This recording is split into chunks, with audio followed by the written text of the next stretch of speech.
Welcome to the third and final section of our interview with Dr. Phadke, our Artist of the Month. In the previous video, Dr. Phadke spoke to us about his initiation in the world of fabric collages. As we saw, creativity and love for art seems to run in his family. He started his artistic journey early in his childhood, and he grew closer to fabrics, seeing his mother and aunts work their magic on them. In the second segment, we tried to understand what ignites his creativity, what truly inspires him. For someone who is as well traveled as Dr. Phadke, it is no surprise that he draws upon these trips and the natural surroundings that he experienced while creating his fabric collages. It is indeed awe-inspiring how he distills nature in all its complexity and beauty in his artworks. In this segment, we now try to understand the process of making fabric collages and also try to bring out the person behind the artist, that is Dr. Phadke. How does the process flow? So when you look at, say, I know that you have a image or the sketch that you have done, Right. but with from this thousands and thousands of scraps that you have, would Yeah. you kind of first segregate them by colors or by Yes. saying that mentally you must be having some picture? So what's the process? Yeah. See, when I decide on a particular collage from, a photo which I've taken, like most of them, as I said, are from photos which I've taken. But some, you can get inspiration from everywhere, the internet, just walking around, for a short walk in the morning, you might see something really nice and that might inspire to make a collage. So I try to get back, by just quickly doing a sketch. And maybe when I'm trying to do a small video, I will show you the actual sketch which I've done, and so that people might get an idea of how I start. But as I said, I draw that sketch, and then I have these lot of scraps of fabric which are segregated according to their colors and shades in various plastic containers. And the photo which I want to make a collage, I take out the fabric, at least mentally, I think, oh, maybe I might be needing these about maybe 10, 15 different color shades of fabric. Then I lay it on the canvas board and try to just sort of place it onto the canvas to see where exactly, they would fit. And then I start my process of binding that fabric with a particular type of paper which has glue on it, and then I try to cut these different pieces. But then I start layering them from the background to the foreground, and as I'm doing it, I might just change, because at the spur of the moment I might think, oh, maybe this particular shade of, say, blue in the sky, I just don't take one shade of blue. It could be like 5 or 6 different shades, because each color has so many shades, and I have these different shades of fabric of the same color. So I try to incorporate them and blend them so that you get like a sort of a 3D effect as well. So sometimes I might put in a little bit of gray or maybe a little bit of pink, depending upon what time of the day it is. If I'm trying to have colors of the sunset, or if I'm trying to show like a sunrise or something, I might try to incorporate those kind of fabric. For all this, you need, the sort of colors that you use, the shades of the material. Where do you source your material from? Very interesting. Yeah, that's a good question, because when I was in the US, obviously it was first I was trying to get some fabric, but in India there's just so much abundance of fabric, and just varied colors and textures, and even if you see any sort of festive occasion, like ladies, everybody is dressed in really nice, colorful, saris, etc., dresses. But in the US, you don't really find that much of color. So I was actually, trying to get some fabric, which first time I bought a few pieces because I did not have much of fabric. So I did go to the fabric stores in the US and I did buy some fabric so that I try to collect, whatever I tried to need for a particular piece. But then when I came to India on holidays, I would go to, the tailors, because tailors are a really good source of getting lots and lots of fabric. So I would just go there and ask them whether they can give me some scraps of fabric that they are not going to use. And you won't believe it, but there's so much of fabric that they waste because they just throw it away, and it's all sort of going and filling up all our landfills. But so I try to get some from there. And it was a very funny incident that when I was once on a holiday to India, I actually collected a lot of these scraps from tailors, and I really got two huge bags full of fabric. And when I went back, at the immigration counter in the US, they ask you questions like, oh, what did you get from India? Did you get spices? Did you get, all these kind of things they ask you. So I said, no, I didn't. And they actually opened my bag, and they found these two bags of, fabric scraps. So they asked me, what is all this? I said, well, they're just, scraps of fabric. And they were like, the inspector was really sort of curious to know, why is he getting so much of fabric? Then I told him that, this is what I do. And he said, oh, really nice. So that was a very funny incident. Oh, so most of the fabric that you use for your, this one is from basically scrap. So you are a great environmentalist in that way. So you're stopping a lot of fabric, not going into the dump. Oh, that's great. And you've Right. converted it into art. It's a great thing. Yeah. It's just It's sort of wonderful. at least, trying to have an awareness of people, for people. And it's just not fabric, but there are so many other things that we just throw away, and it could be actually used in so many nice ways. And I see over here in India also now that there are a lot of people who are doing such nice bags, etc., from plastic. They're recycling plastic as well. So I'm sure there is sort of now everybody is trying to be more eco-friendly, etc., and trying to be sort of making sure that the environment which they are living in is a better place to live.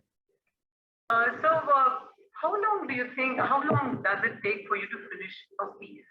Let us say, we start. Does it depend on the complexity, or Yes. is it time is the factor, or is it a combination of everything? I think it's a combination of both, because I don't do it every day. It's just that whenever I find that little time during the week, and then later during the weekend, if I'm in that kind of zone, I just don't, I forget about everything else. And then like there are hours that I just spend, you know, just trying to create that particular piece. So there are some which are really small, maybe 8 by 10 inches. And there are some which are maybe 3 feet by 2 feet, which I've done. That is the maximum I've done. So the smallest one you can really finish it in a 2 or 3 days, because it's not a very big piece of canvas board which I use as a base. But sometimes I want to do some complex sort of nature. Like one I tried to do was a bridge at Cranbrook, where I think it's at the back over there, where I tried to do a reflection of the bridge into the water. So that did take some time, and it can take about maybe 8 to 10 days to complete a larger piece. So because as I said, I don't sit every day, and I take a few hours, but it all depends on the complexity as well as the size. And it's, sometimes at the spur of the moment, that you think, oh, maybe I'm trying to create, as I said, don't recreate a photo, but first do a sketch and then try to, get the essence from the photo. So at the spur of the moment, sometimes it might change. I might, think of some different type of fabric, etc. And as I said, when I'm in the zone, sometimes it's like the entire night I can spend, just doing the collage work. I just wanted to know, being a doctor and an artist, how is your day? How does your day go by? How do you start your day, and how do you divide your work and also for your art? How is the whole thing working? Yeah.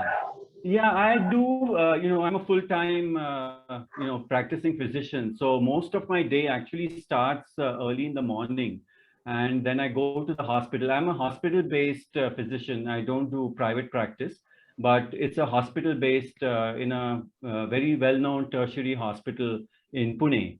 And so my day basically starts early. I usually go there by around 8:30, and I'm there the entire day, and I come back home like maybe around 5:30, 6 o'clock. So at the end of the day, obviously it's a very tiring, stressful day, and especially because I'm a histopathologist, so I'm always peeping down the microscope, looking at slides and trying to make a diagnosis for people, especially for cancer, etc. So it's kind of sometimes very strenuous and stressful, because you have to make that diagnosis of cancer for somebody, and it could be life changing for somebody. But at the end of the day, when I come back, I get a very nice hot cup of tea made by my lovely wife, and then I do have some spare time where I try to sort of de-stress, because I don't want to sort of constantly think about the work where I'm there for nearly 8.5 hours. So I need something to de-stress. And luckily, I found this medium, making fabric collages. And it is truly, truly a very good stress buster for me. So that's how my day actually starts. And then whenever I get some time in the evening, firstly, I do spend some time with our son.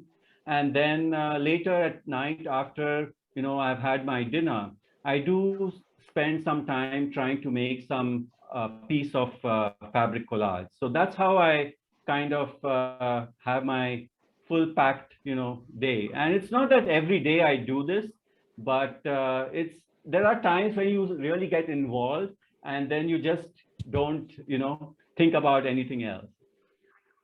No, I just am a little curious because the whole day you are at the microscope busy with the minute what do you say, the minuscule nanoparticles that you are looking through the Right. microscope. Yeah. No micro parts. I mean, putting together the fabrics is not an easy joke. Yeah. I saw your day Yeah, begin. maybe. Right. Maybe for, I don't know, being a pathologist might be helping me, because I'm really looking at really minute detail. So that's how it's kind of probably translating into, using these minute fabric pieces into my artwork. The end of the day, when you're doing this, what does that bring to you? What does art bring to you? Uh, Yeah, actually, at the end of the day, it's like trying to create something where you are really getting immense joy out of it, and it's not, as I said, it's my hobby and passion really to do it. And it's not like a business model or something, it's not that I want to create this to sell, or, that kind of thing. It is just for my own satisfaction, and also it's a real de-stressor from my work which I do during the day. So it really brings joy to me, and at the same time, if it's a different kind of art which I'm sharing with others, obviously joy doubles as you share it, and so does my art, I feel. So, and I think as people are, more and more people get to know my artwork and they appreciate it, really is sort of a satisfying moment at that time. so I come to this part where now we have displayed your work, and then there'll be a buyer who will pick up your work, and you have to Yeah. market your work. And how will your reaction to that be? Right. Yeah, as I said, it's always very difficult because you've put in so much of effort into it. And as I showed you, there are some pieces which are really close to me, which I have not put up, for a sale, because they're still really very dear to me. And but at the same time, if I feel it would be very satisfying if somebody really is liking your work and wants to have it as part of their sort of home and adorn their walls, and it would be really gratifying too.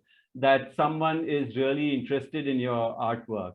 So I think I would feel sad, but as I said, at the same time, it gives me joy that people are really appreciating my work. This is what makes Dr. Phadke our Artist of the Month. Despite being a full-time practicing physician, Dr. Phadke finds time in his busy schedule to pursue his other passion, that is art. Creating beautiful fabric collages using thousands of small scraps of fabric, a truly unique art form. We at SelectArt.in are committed to putting the spotlight on such unique art forms and bring you up close with the person behind the art and his creativity.